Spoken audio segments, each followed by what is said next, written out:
How about this? How about Mollie? You think truth doesn't matter to Mollie? Mollie's a young lady who heard me speak in a camp in Ohio. For 2 years, she worked with her public school principal to get the doors open so that we could come in and teach in her public school. 2 years. After 2 years, they finally agreed. But they wouldn't let me in during the school hours. They let me in after school was over on a Friday night competing with a home basketball game. Mollie had worked so hard that she nearly filled that auditorium. It was 80% filled.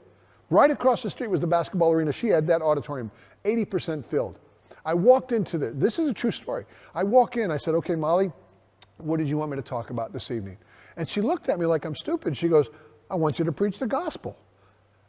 I said, Mollie, you don't understand. The last time I was in a public school, I spoke for 10 minutes. I didn't use the Bible. I didn't talk about God. And they pulled the fire alarm after 10 minutes to get me out. Does your principal know that I'm going to preach the gospel? Yes. And I want you to give an altar call. Are you kidding me? In a public school?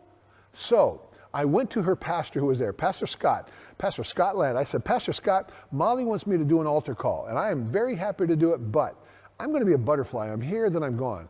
I said, these young folks need somebody that's going to be here. Would you do the altar call? And he said yes. Guys, that night, they gave the altar call, and I'm not exaggerating.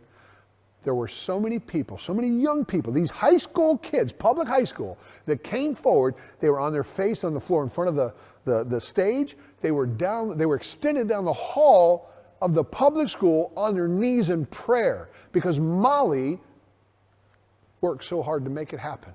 And because the Holy Spirit did what the Holy Spirit did. It's not about us.